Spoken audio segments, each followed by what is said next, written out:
Xin chào quý vị, chào mừng quay trở lại kênh Trí Tuệ Phật Học. Đây là series bên kia của từ tập 1. Có rất nhiều câu chuyện kể lại và sách viết về hiện tượng người chết sống lại kể chuyện thế giới bên kia, hay còn gọi là trải nghiệm cần tự.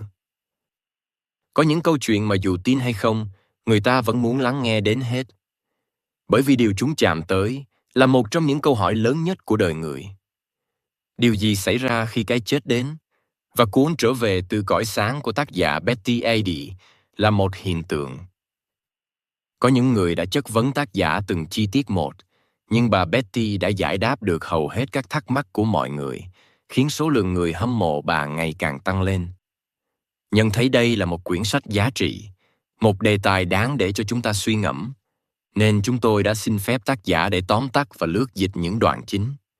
Trong phần lược dịch này, chúng tôi không chú trọng đến hiện tượng người chết sống lại, vì đã có nhiều sách viết về đề tài này rồi, và cũng không muốn đi quá sâu vào chi tiết các cảnh giới mà tác giả đề cập ở cõi bên kia.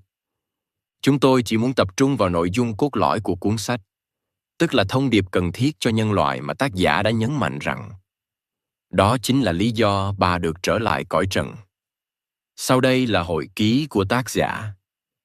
Khoảnh khắc can tự tại bệnh viện sau cả phẫu thuật. Theo lời bà kể, mọi việc bắt đầu vào một buổi tối tưởng như hoàn toàn bình thường. Betty chỉ mới chớp mắt được một lúc. Khi tỉnh dậy, đồng hồ trong phòng vẫn chỉ khoảng 9 giờ rưỡi tới.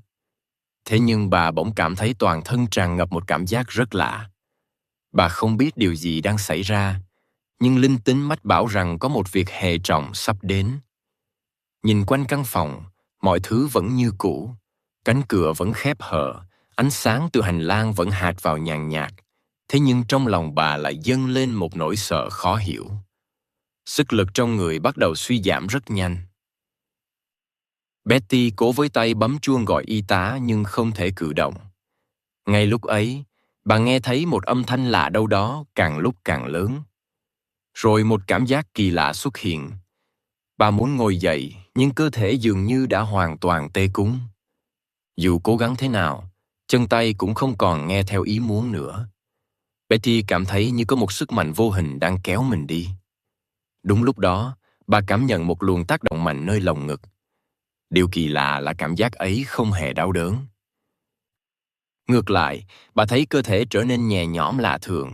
Như thế một gánh nặng rất lớn vừa được trút bỏ. Mọi sự khó chịu dường như biến mất. Betty cảm thấy thanh thản, nhẹ nhàng và tự do hơn bao giờ hết. Một lần nữa, cảm giác ấy lại xuất hiện nơi lồng ngực. Và rồi bà nhận ra mình đã thoát ra khỏi một điều gì đó. Nhưng thoát khỏi điều gì?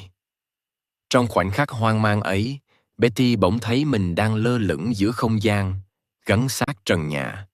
Nhìn xuống phía dưới, bà kinh ngạc thấy một thân thể đang nằm bất động trên giường bệnh. Chỉ trong tích tắc, bà hiểu ra, đó chính là cơ thể của mình.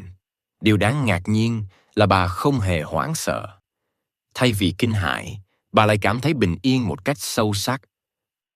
Bà lặng lẽ quan sát thân thể đang nằm trên giường. Đó vẫn là cơ thể quen thuộc đã đồng hành cùng bà suốt nhiều năm. Nhưng lúc này, nó dường như không còn là chính bà nữa. Betty kể rằng lần đầu tiên trong đời, bà nhìn thấy cơ thể mình một cách trọn vẹn. Không phải qua tấm gương như trước đây, mà từ một góc nhìn hoàn toàn khác. Bà có thể quan sát nó từ bên ngoài. Quan sát toàn bộ hình dạng của nó. Cùng lúc đó, bà nhận ra mình không còn cảm thấy sức nặng của thân thể nữa. Không còn đau đớn, không còn khó chịu, không còn dấu vết nào của cuộc phẫu thuật vừa trải qua. Mọi cảm giác bệnh tật dường như đã biến mất. Chính vào lúc ấy, Betty hiểu rằng một điều rất lớn đã xảy ra. Theo cảm nhận của bà, mình đã chết. Thân thể nằm lại trên giường bệnh, còn bà thì đã tách khỏi nó. Trong nhận thức của Betty, cơ thể ấy giống như một lớp vỏ mà bà đã sử dụng suốt cuộc đời. Giờ đây nó nằm yên ở đó, còn bà thì đang bước vào một trải nghiệm hoàn toàn mới. Một trải nghiệm mà trước đó bà chưa từng nghĩ mình sẽ có cơ hội chứng kiến. Còn Betty giờ đây cảm thấy mình hoàn toàn tự do. Mối đau đớn nặng nề và giới hạn của thân xác dường như đã biến mất. Đó là một trải nghiệm hoàn toàn mới, khác xa mọi điều bà từng biết trong cuộc sống trước đây. Đúng lúc ấy, ba người đàn ông bất ngờ xuất hiện. Betty không biết họ đến từ đâu. Cánh cửa phòng vẫn khép hờ như trước, nhưng họ đã đứng ở đó từ lúc nào. Cả ba đều mặc trang phục giống nhau và tỏa ra một thứ ánh sáng dịu nhẹ.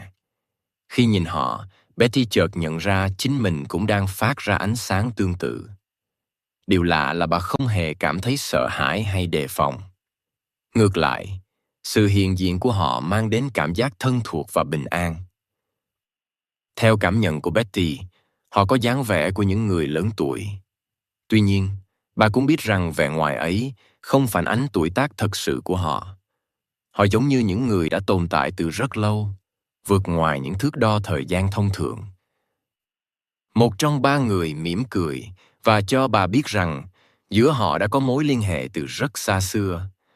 Ban đầu, Betty không hiểu điều đó có nghĩa là gì. Nhưng gần như ngay lập tức, trong tâm trí bà hiện lên những hình ảnh về một đời sống khác.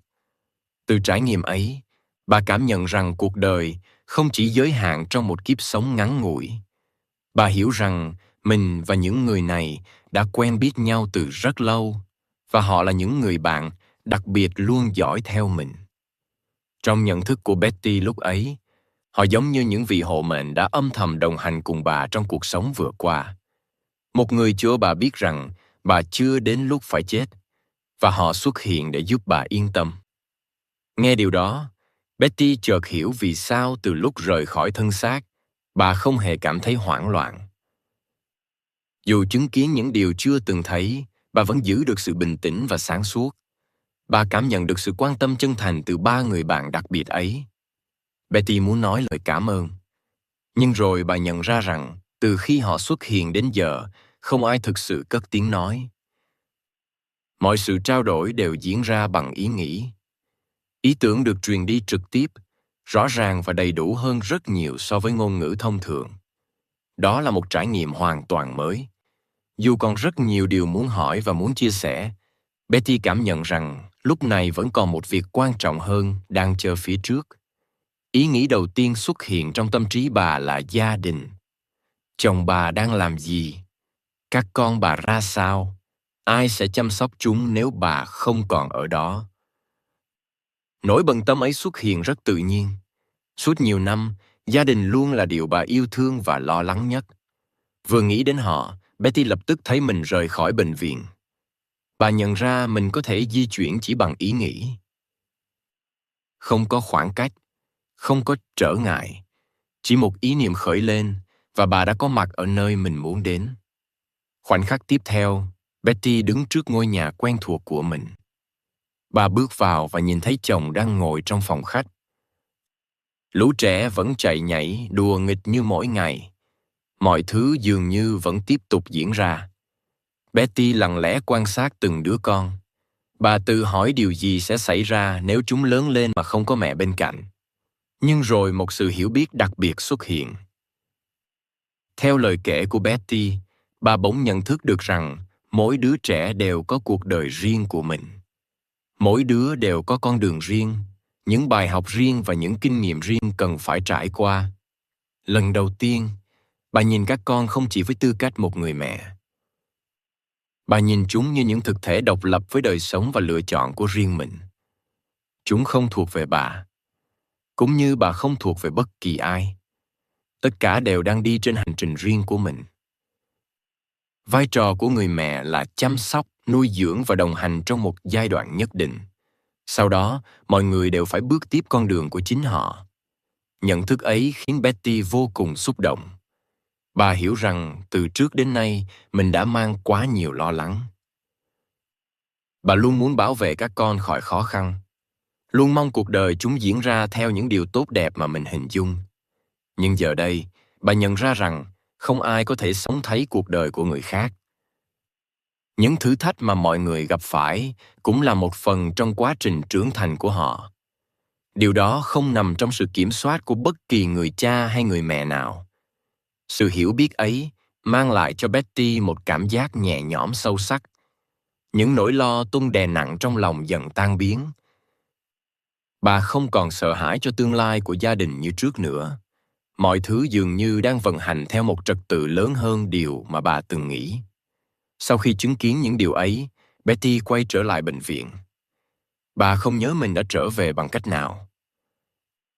Khi xuất hiện trong phòng bệnh, bà thấy thân thể mình vẫn nằm yên trên giường. 3 người bạn vẫn đang chờ ở đó. Betty cảm nhận được tình thương và sự quan tâm từ họ. Bà muốn kể cho họ nghe những điều vừa trải qua. Nhưng một người cho biết đã đến lúc bà phải tiếp tục cuộc hành trình. Và từ đây, họ sẽ không đi cùng bà nữa. Xin cảm ơn quý vị đã đồng hành cùng kênh Trí Tuệ Phật Học. Xin chúc quý vị luôn mạnh khỏe, an nhiên giữa đời thường. Hãy nhấn like và subscribe kênh để không bỏ lỡ những nội dung hữu ích tiếp theo nhé.